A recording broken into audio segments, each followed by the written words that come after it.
v equals 5. Let's try one more problem that's going to have us using every rule on our list with the exception of clearing fractions and decimals, which we're saving for section 2.3. We're going to need to distribute, combine like terms, get all the variables on one side, remove addition, remove multiplication, and check our answer. So here we go. The first thing I'm going to do is distribute. So I have 10m plus 13. Remember, with these parentheses, there is still a magic -1 that's getting distributed inside here.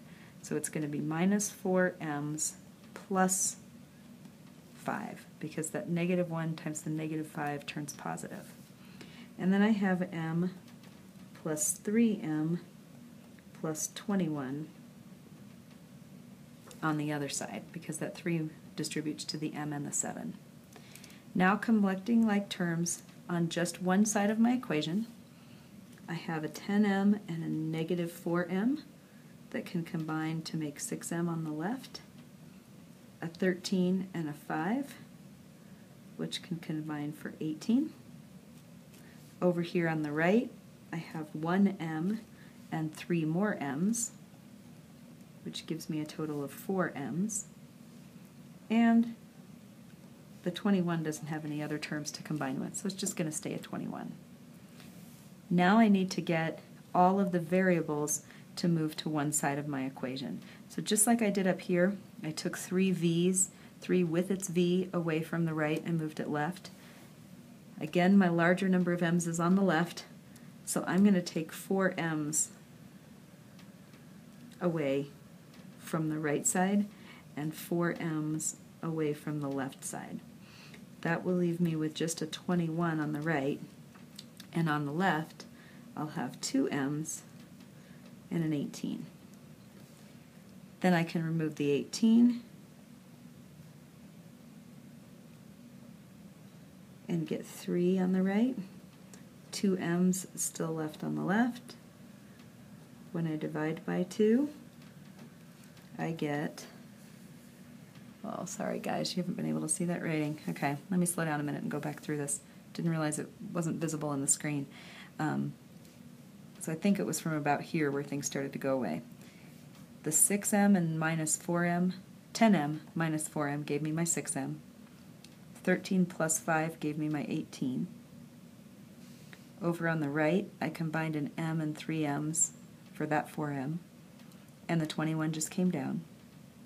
When I got to that stage, I had 6 m's on the left, 4 m's on the right, so I decided to make my m's go to the left since that's where the bigger number of m's were. So I took 4 m's away from both sides. When I took these 4 m's away, I was left with just a 21. Taking 4 m's away from the left gave me 2 m's left, and that 18 was still there. Then I subtracted 18 from both sides. That gave me a 3 on the right and just a 2m on the left. And then I divided through by 2 in order to get m all by itself. So my final answer for this, I'm running out of room on the paper, is m equals 3/2. This one's going to be a little uglier to check since it's got a fraction answer, but that doesn't mean we're going to not do it. We're still going to check it. So writing out my problem, 10 times 3/2 plus 13 minus 4 times 3/2 minus 5 is equal to 3/2 plus 3 times 3/2 plus 7. Whew.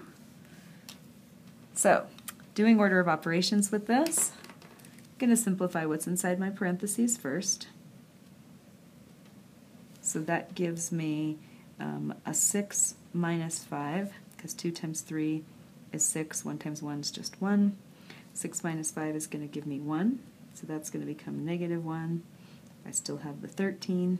when I multiply 10 times 3 halves, I get 15. So 15 plus 13, 15 plus 13 is 28, minus 1 is 27. On the left side, guess I might as well change this into a common denominator. So my 7, I'm going to write it as 14 halves instead, so that I can add it to the 3 halves. So that's going to give me 3 halves plus 3 times 14 halves.